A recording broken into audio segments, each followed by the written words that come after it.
Impermanent Loss. Por que você perde dinheiro na pool de liquidez sem ver? Bom, no vídeo de hoje eu vou explicar para vocês por que muita gente acaba montando uma pool de liquidez e saindo com menos valor do que entrou. Aqui quem fala é Davi e sejam todos bem-vindos ao meu canal. Bom, pessoal, Impermanent Loss. Por que você perde dinheiro na pool sem ver? A definição direta de impermanent loss é quando você sai de uma pool com menos valor do que teria se tivesse simplesmente holdado aqueles tokens. Beleza? Bom, então no vídeo de hoje a gente vai entender o mecanismo real aí por trás do impermanent loss. Vamos dar um exemplo aqui com uma pool de $1000, analisando o cenário. O risco das pools V3, né? Para quem não sabe, pessoal, pool V3 são essas pools onde você define o range da pool, né? Então, se você montou uma pool, definiu o range, é uma pool V3. E 3 formas da gente estar reduzindo esse IL. Beleza? Então, vamos aqui para o ato 1. O mecanismo, né? Por que que o IL acontece? Basicamente, você deposita 50% de dois ativos, 50-50. O protocolo tem a fórmula dele, né? Que é um ativo vezes o outro ativo dá uma constante, que é o K. Um ativo sobe de preço, o protocolo reequilibra automaticamente. Você fica com menos do ativo que valorizou. Quando sai o valor na pool, fica menor do que o valor de segurar os tokens, beleza? Então, essa diferença é igual ao impermanent loss. Então, pessoal, aqui todo mundo sabe, né, que numa pool de liquidez você sempre vai ficar com mais ativos que se desvalorizaram, né? Basicamente, o ativo que se desvaloriza você está comprando ele e o ativo que subiu você está vendendo. E o impermanent loss é a diferença se você estivesse apenas segurando esses ativos ao invés de montar uma pool de liquidez. Beleza? Isso não é um bug, é o design da AMM. O protocolo vende o que sobe e compra o que cai para manter o equilíbrio. E você acaba pagando esse custo. Por isso é tão difícil fazer dinheiro com pool de liquidez. Você sempre vai estar com um ativo mais barato, tá bom? E aqui tem uma tabelinha da IL por variação de preço. Então, basicamente, se um ativo varia 10% em relação ao outro, você tem 0,1% de IL, 25% 0,6%, aí tem aqui 100% 11% de IL e por aí vai. O IL é simétrico e um ativo caindo 50% ou subindo 100% gera o mesmo IL. Então você acaba tomando IL mesmo quando ativos sobem, né? Aqui a gente vai dar o exemplo real de como acontece o IL, tá? Vamos pensar em uma pool de $1000 em Ethereum e USDC. O ativo Ethereum, a gente entra com 0,2 a um preço de 2.500, então a gente coloca $500 aí na pool. De dólar, a gente entra com 500 USDC, então mais $500, né? Totalizando aqui $1.000. Cenário, o Ethereum sobe 50%, então o Ethereum está custando 3.750. A nossa pool, o hold a gente teria 0,2 Ethereum, porém aqui na nossa pool a gente só tem 0,163 Ethereum. Basicamente a gente vendeu ali Ethereum e ficamos com menos Ethereum. Ficamos com menos Ethereum e mais dólar, né? Então agora a gente tem 0,163 Ethereum e $612. Ganhamos um pouco de dólar. O valor total da nossa pool tem $1.224.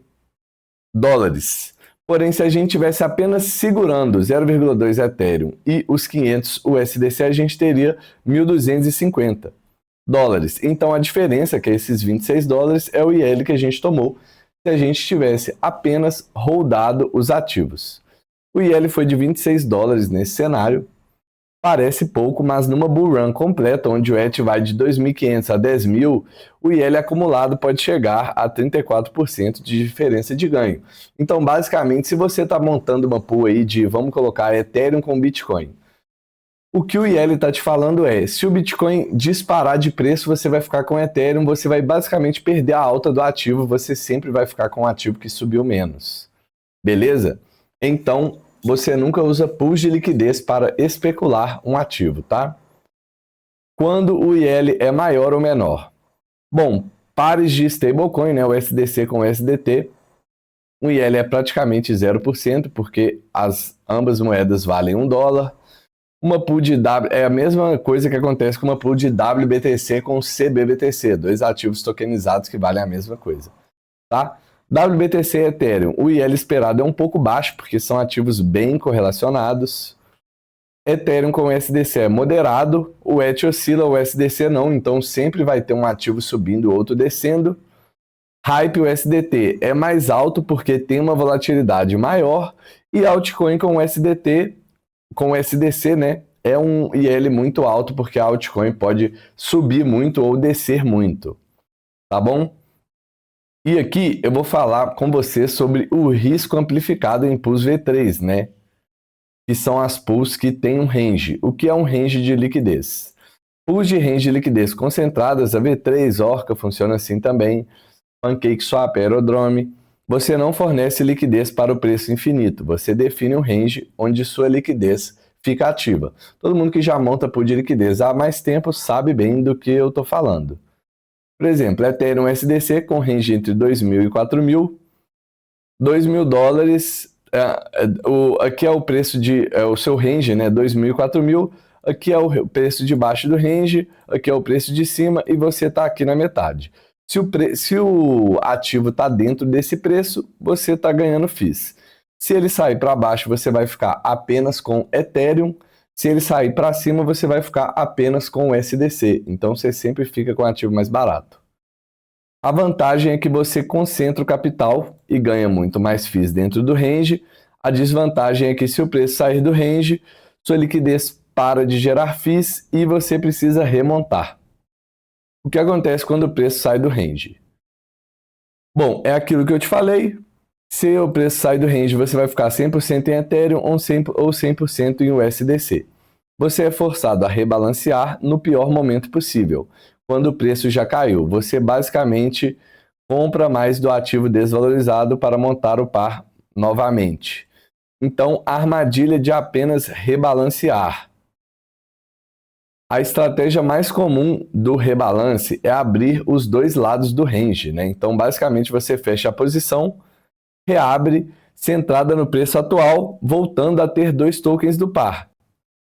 Então, cada rebalance te deixa com menos tokens. Vamos, por exemplo, aqui, né? Entrada inicial, 0,2 ETH com 500 USDC, você tem $1.000. ETH cai, sai do range, você tem 0,340 ETH e 0 USDC. Você rebalancia, então basicamente você pega esse Ethereum, você troca ele por dólar, pega mais $318, então o que você faz? Você vende o seu Ethereum na baixa. Quando você só rebalancia e entra ali na pool com os dois ativos, você está comprando o Ethereum na alta e vendendo na baixa. Então ao invés de ter os $1.000, você só tem $955, e aí você vai só perdendo. Cai de novo, sai do range, você faz isso de novo, agora você só tem $895. Então você nunca deve rebalancear uma pool assim, vendendo ativo. Cada saída de range mais rebalance cristaliza o IL, então você confirma o seu IL.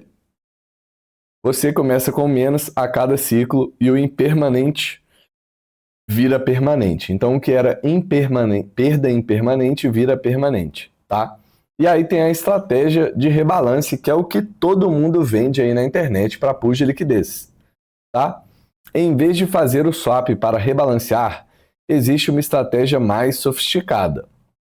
Você reabre o range de forma assimétrica usando ticks, aproveitando o próprio mecanismo da AMM para recuperar as quantidades originais de tokens. Então você fica 100% em USDC, o preço do Ethereum subiu demais. Em vez de swapar o USDC por Ethereum, pagar FIIs e etc., você abre um range assimétrico em ticks. Então, você vai... Vamos supor que o seu range está aqui, 2.000 a 4.000. E aí, vamos colocar que o Ethereum foi para $6.000. O que você vai fazer? Vamos colocar que o Ethereum foi para 4.500. O que você vai fazer? Você vai... Cada tick é $1, você vai colocar 500 ticks até chegar ao range próximo ali dos 4.500, você vai deixar o range 4.499 e para o outro lado, que era 2.000, você vai colocar 500 ticks para lá também. Então, o seu range ficaria 1.500 a 4.499. Entendeu? E aí, dessa forma, basicamente você abre um range assimétrico em ticks. X ticks abaixo do preço atual, vamos colocar aqui 499, né? E 499 acima do preço atual. E aí, quando a sua pool entra no range, você começa a farmar taxas de forma que se o Ethereum cair de novo ali lá para $1.500, você vai ter o mesmo tanto de tokens que você tinha antes. Se o Ethereum volta ali para o meio do range, você também vai ter o mesmo número de tokens que você tinha antes, tá? Então a lógica, como os ticks são logarítmicos, x ticks para cada lado representa a mesma variação percentual de preço. A posição é simétrica em movimento, não em preço absoluto. Então, você vai ficar igual você estava antes ali na sua pool de liquidez, tá bom? Porém, essa estratégia tem um custo oculto, que é a ineficiência de capital crescente. Cada vez que o preço sai do range, você precisa reaplicar a estratégia, o range precisa ser mais largo para acomodar a nova posição. Então vamos ver aqui o exemplo, né? Ciclo 1, range de 10 ticks, alta concentração de capital, você está farmando muitas FIIs, né? Ciclo 2, você abre o range para 20 ticks, metade da concentração. Ciclo 3, 40 ticks, 3/4 da concentração. E o ciclo 4, cada vez você vai abrindo mais aí os ticks, né? Ciclo 4, você tem 80 ticks lá, você basicamente está farmando aí 1% ao ano. Então, essa estratégia também é bem difícil de replicar e não é tão efetiva assim, né? Que é o paradoxo do V3. Você entrou em liquidez concentrada exatamente pela eficiência de capital. A cada ciclo, com essa estratégia de Fixed Quantity Rebalancing, essa eficiência vai embora. No limite, você toma uma posição tão larga que se comporta igual a uma pool V2, sem o IL resolvido e sem as FIIs altas. Beleza? Então aqui a gente tem o resumo do risco da V3. Preço dentro do range, IL normal. Isso aqui é o risco da V3 com a V2, né? Preço dentro do range e L normal. No V3 tem L normal, porém FIIs maiores. Preço fora do range não existe na pool V2. Na pool V3 a posição fica parada, mais 100% no ativo perdedor. Então você não farma taxa e fica apenas com o ativo mais barato. Rebalanceamento não é necessário na V2. Na V3, ou você cristaliza o IL a cada ciclo, ou você vai tirando a eficiência de capital, então abrindo o seu range. O risco acumulado aqui na pool V2 é gradual, cada vez que o ativo se move você tem mais IL, e na V3 pode ser mais rápido, tá? E aqui eu vou mostrar para vocês 3 formas que a gente tem de reduzir o impermanent loss, tá? Então a primeira que eu já cansei de passar aqui no meu canal é escolher pares correlacionados, né? Então duas stables, o SDC e o SDT, Bitcoin com Ethereum, o IL é um pouco menor, tá? Mas temos aqui também Bitcoin com CBBTC, Ethereum com WSTET. Outra forma é usar ranges amplos em V3, então você vai sair do range menos vezes, menos rebalanceamentos. E a terceira estratégia é você proteger a sua posição com delta neutro. Então, é o que a gente faz lá no Yield Shield, é a estratégia que eu mais estou utilizando, tá? Vou entrar aqui para vocês no Yield Shield.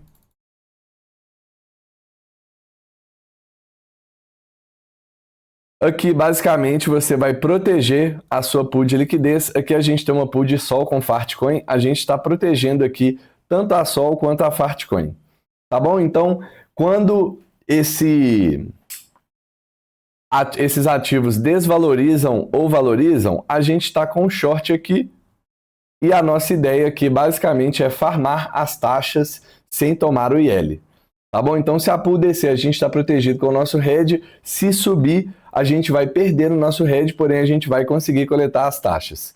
Então, a ideia aqui é farmar apenas as taxas e quando a pool sair do range, a gente pode remontar tranquilamente, sabendo que o nosso capital vai ser preservado, tá bom?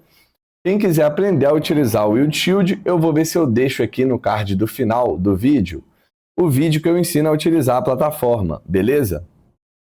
E é bem simples, atualmente tem sido a melhor estratégia para reduzir o IL, tá bom? Vou deixar o link aí na descrição também.